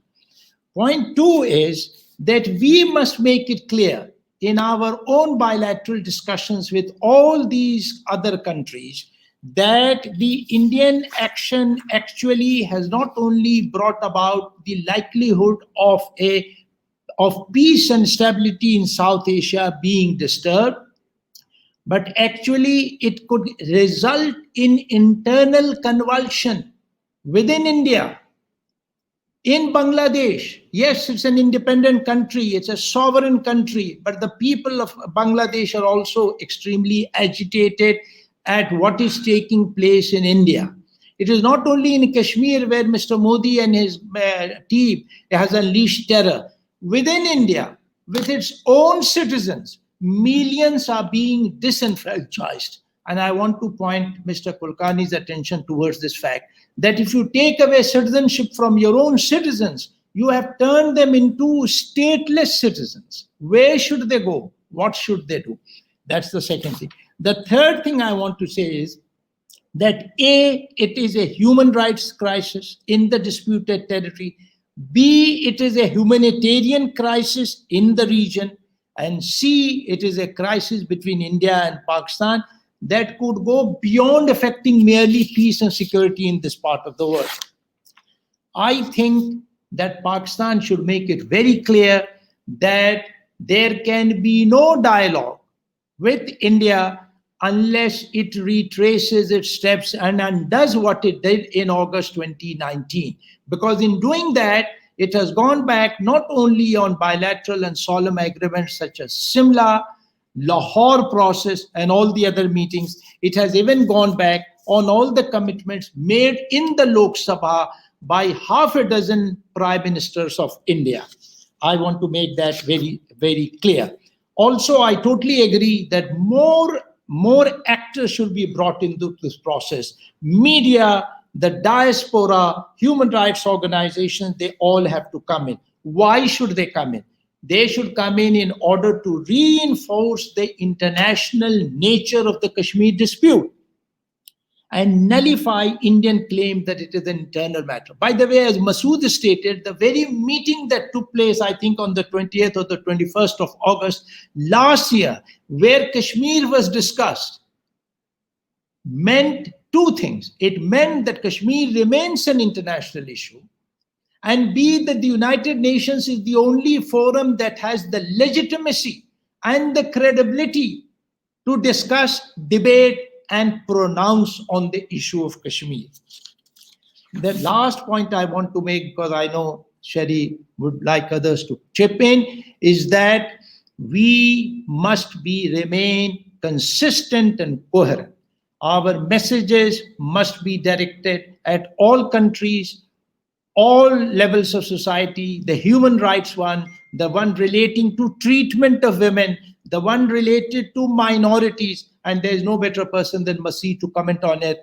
But I remain confident that Mr. Modi has swallowed more than he would be able to digest. But Pakistan has to remain firm. And we cannot merely say that we'll pursue our dialogue process.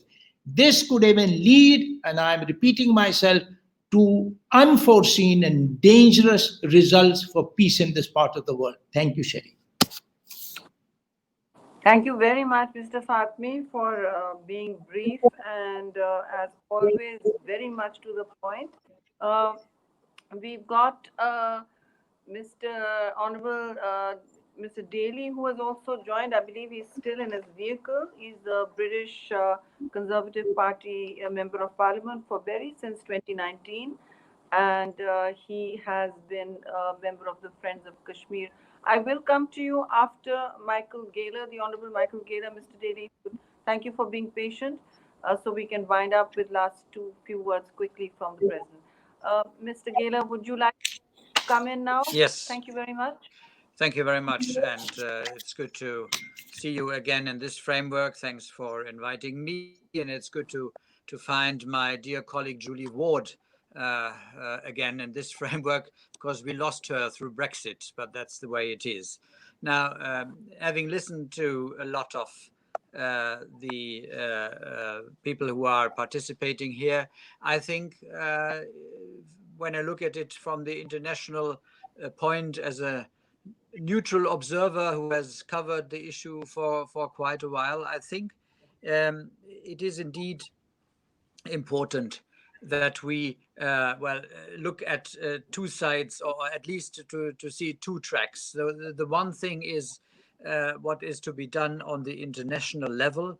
That is, we have to know about the past, but we cannot change the past. But coming from there, we need to see how on the international level the topic can be further developed. But I think for that it requires certain preconditions, and I think you addressed it. This UN mandate of observation. I think in any conflicts where there are conflicting parties who see the same thing differently, it is important to have international access observation, and with a specific task, and to report then back to the international community what they see on the ground, in this case on either side of the contact line, and to add to the formation of opinions and ideas how to proceed for the international community. So if it is that UN observers are not fully free to move and to observe on the Indian side, then that should be addressed and taken up with the Indian government in order to settle this in a positive way. I think apart from that, and that this observation and transparency is part of trust building, because I think definitely that is one will not proceed on this issue if, so to say, the two governments remain in a position where they address their respective messages via loudspeaker to the other side, and, so to say, reconfirm their own opinion that they have always shared with themselves. But that doesn't get us any further. And certainly the directly concerned people in Kashmir as a whole will not profit from that. So that is the international aspect.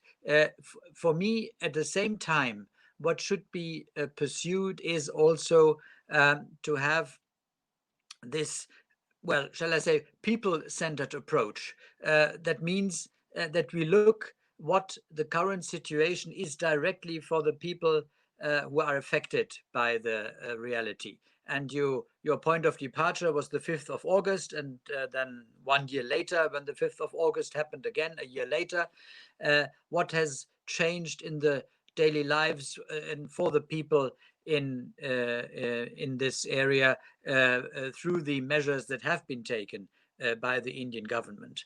And in this regard, I would say one has to address that not perhaps via loudspeaker, but in bilateral talks, also from interested international sides, to take it up with the Indian government, with their diplomats abroad, and to be very precise when it comes to the concrete situations about lockdowns, about arrests, about prohibition of organization, and to express freely. There are things where every government, the Indian one, the Pakistani one, globally, they have committed to standards of human rights, and they have subscribed and have ratified the International Covenant on Civil and Political Rights. Pakistan has done it.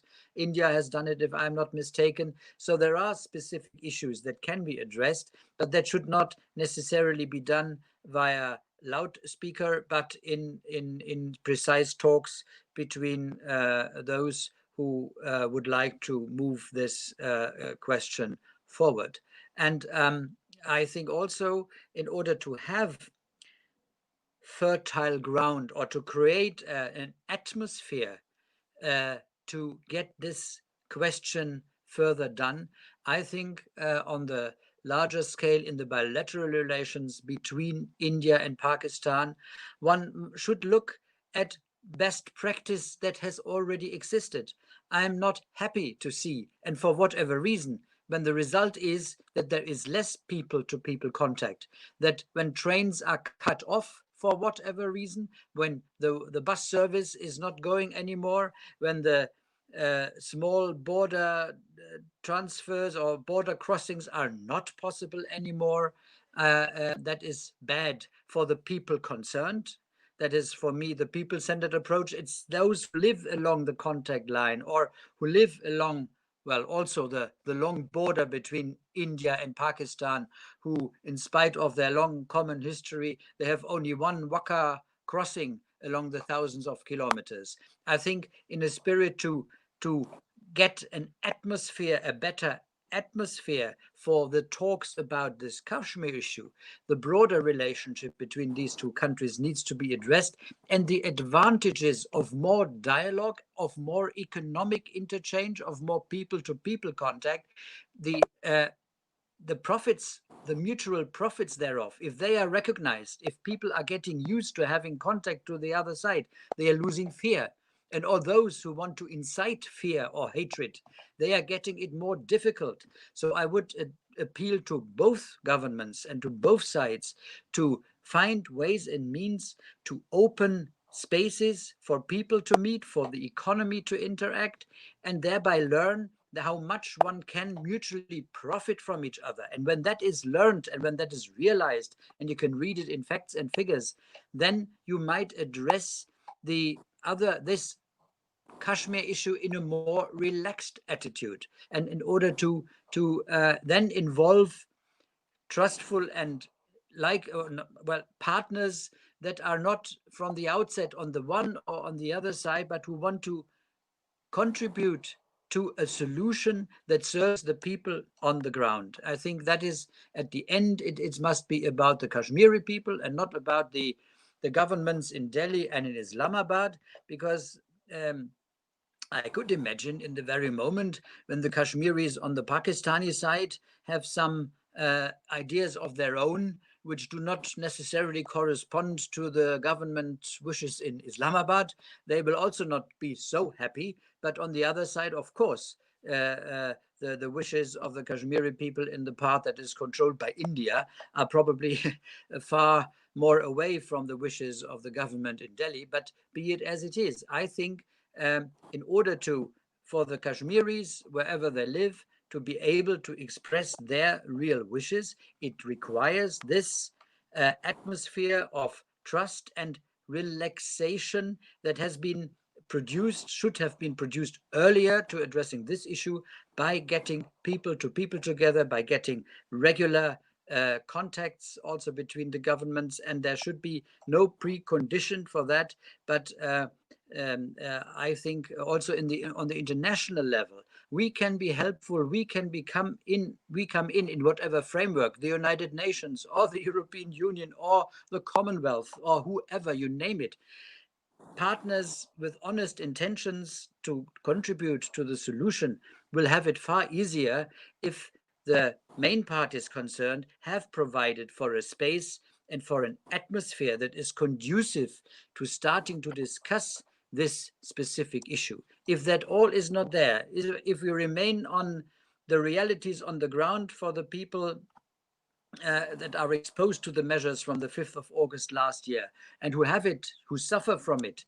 And if on the other side, the border is also, for both sides, the contact line is closed and the people cannot meet, if this harshness and this of attitude remains and prevails, I'm afraid we will not be seeing any progress. But as I said, the well-meaning and well-intentioned international community who deal with this issue would be happy if we could contribute to an atmosphere that is more conducive to actually getting things in another direction than where we are stuck as we speak. Thank you.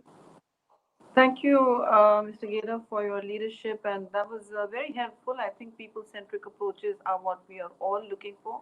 Pakistan has also regularly sought confidence-building measures, has regularly sought, over the course of the years, relief for the people of Kashmir.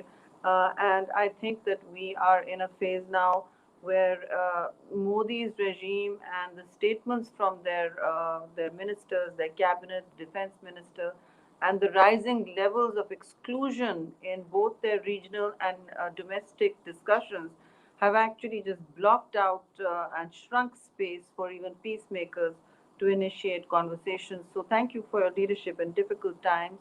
And I just want a housekeeping thing. We're running out of time.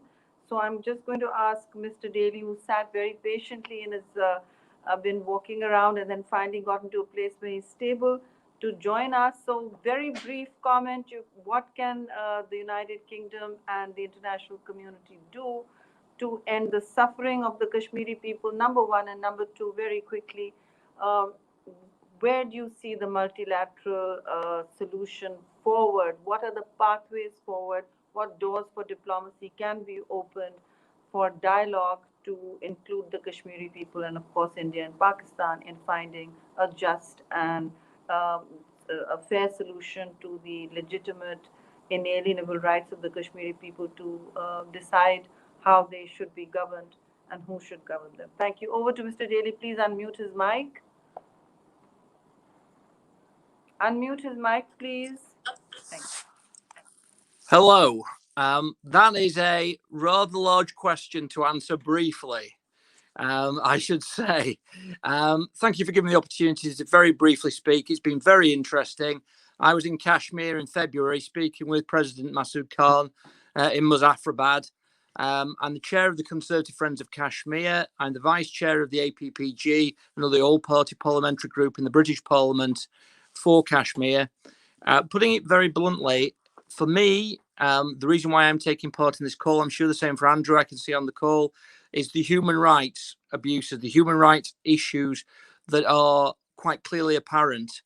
In February, when we went to Kashmir, we were treated with complete openness. We spoke to all the governments, all ministers.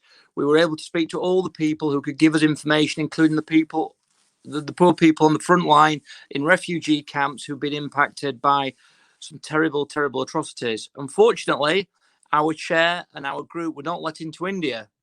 We were not able to have the opportunity to speak with the Indian government in a free and open manner. We wanted to go in there in the fact-finding mission with no prejudgment, but we weren't able to do that. So I think in terms of international politicians who can be part of this debate, we have to be treated in a way that allows us to make judgments based upon evidence, that those judgments are fair and sound. So that was very disappointing, and we continue to struggle to have a dialogue with the Indian government regarding this. In the era that we live in, I think that I go back, I'm a lawyer by profession, I go back, it's a long time, go back to the 40s and the resolutions that have been passed. But essentially, this is a matter, in my view, of self-determination. Mr. Kulkarni spoke about the realities on the ground, and perhaps the realities are we're never going to be able to come over those. But President Khan said something, I think, very telling, and a number of other speakers, that the party who often seem to me to be ignored in this or not part of these negotiations are the Kashmiri people themselves. It is their views, their representatives who should be at the forefront of international discussions through the United Nations to settle this ongoing dispute. Self-determination is quite clearly an aspiration, I believe, of the Kashmiri people. It's something that I think all democratic politicians should support. But also, I agree wholeheartedly that realities are realities, but we are a movement to try and influence change and to influence better lives for people within Kashmir, to protect human rights. And all I can say is that in the British Parliament, people like myself are working cross-party with Andrew to achieve the same object. We will be lobbying, campaigning, speaking with ministers, trying to influence policy, trying to influence direction, and trying to do our very, very best to protect human rights and to keep the plight of the Kashmiri people at the top of the media agenda in the UK, which I think is a very important part of what we can do as politicians. So I know we're running out of time. I'll leave it there. Thank you very much for giving me the chance to very briefly speak. But I can give you this undertaking that MPs like myself and Andrew will continue this fight, will continue to be a voice. We have a debate, I think, on the 24th of September on this issue in the Parliament coming up. So we are going to raise this on the floor of the House of Commons and make sure that whatever our other political differences, we present a united voice to our country and the world on this issue. Thank you. Thank you very much for your leadership and for your support for the people of Kashmir. I'm now going to ask the President of Azad Jammu and Kashmir to just give us his last, literally 3 minutes take on what he's heard. And I'm going to wind up because the session is timing out. Thank you, everybody, for a rich and robust discussion. Thank you. Please open President AJK's mic. Please unmute it. Yes. Can I have 4 minutes? Yes, of course. Okay. First, I'm encouraged and reassured by the remarks that were made by Mr. Kulkarni and other participants. Azad Jammu and Kashmir is free. That's why it is called Azad. And in Azad Kashmir, we have civil liberties and fundamental freedoms. And there are no concertina wires there. There are no barriers there. You wouldn't see armed forces pickets in Azad Kashmir's townships and cities. There are no killings, no blindings, no enforced disappearances, no arbitrary arrests. It's a free land, as a matter of fact. And even those parties which have a dissenting point of view, they have the liberty to express their views. So it's a free land. And I think that from time to time, we have invited delegations from the European Parliament and from the House of Commons and from the US Congress. And they would testify to what I have said just now. Second is that in the region, because of Kashmir, there is a peril of war. And I appeal to the United Nations to intervene and avert this war. If this war is not averted, it would escalate to the levels where it would accumulate costs for the entire world. My message to the BJP and RSS regime or combined is that stop killing Kashmiris. Otherwise, we would also seek recompense, like the survivors of the 1945 war or the Second World War did, or as the associates of Hitler and Milosevic or Mussolini were brought to the courts, these perpetrators of crimes must also be brought before the tribunals. I would also like to say that do not target Pakistan and discard this doctrine, this misleading doctrine of Akhand Bharat, which means that demolition of all the states in the periphery of India, because by doing so, you fuel our extremism and our dreams for a greater Pakistan and irredentism. So I would say that that's a very, very lethal, toxic agenda. Let me tell you that in due course, the responses from Pakistan would not remain conciliatory or defensive. They would tend to turn offensive on all fronts, whether it is military front, whether it is political or diplomatic front, or whether it is economic or hybrid warfare. So I don't take that risk. I mean, if you want peace and security in the region. Let me also tell you that don't take Pakistanis and Kashmiris for granted, because there's so much anger here in Pakistan and Azad Kashmir and in the diaspora community that I can't describe it. And right now, the political forces and parties here in Pakistan and Azad Kashmir are managing that anger against India, to be very precise, against the BJP and Rashtriya Swayamsevak Sangh. The UN, the United Nations as a multilateral body, has the legitimacy to take decisions, but it doesn't have the effectiveness. It doesn't have the political will to take decisions. It has pawned its political will to the concert of Permanent Five, and therefore it is completely immobilized. Still, we would persevere in our effort to reach out to the United Nations Security Council. India is seeking exceptionalism when it comes to genocide or killings or crimes against humanity. That norm, that new normal, should be challenged. It should not allow to be established. Trust building can take place when there's an end to land grab in the Indian-occupied Jammu and Kashmir. And as far as dialogue is concerned, dialogue between India and Pakistan, we can't have monologue. The people of Jammu and Kashmir and Pakistan are sitting on this side of the table, but on the opposite side, there are no interlocutors. Indians have disappeared. They do not want dialogue at any level. I would also say that when people are being killed and there's economic exploitation, we do need megaphone diplomacy, not quiet diplomacy. This is not the time for quiet diplomacy, because we must take our diplomacy to squares and streets and highways so that we muster the support of the people of the world. So this is what I wanted to say. We are all for confidence building, trust building, dialogue, communication, but there must be some interlocutors. When we talk about India, we do not talk about 1.3 billion people of India. We are talking about a fascist regime, which is supported, I think, by a minority of people. We respect the people of India, and we are grateful and beholden to all those people in India who spoke out for the people of Jammu and Kashmir in their darkest hour after August the 5th, and they continue to speak for them. And some of the non-governmental organizations, including the women's organizations, put their lives at risk and collated data about mass incarceration of people. And we are grateful. We salute those heroes and heroines of India. And I think we can build a coalition with them. Thank you so much.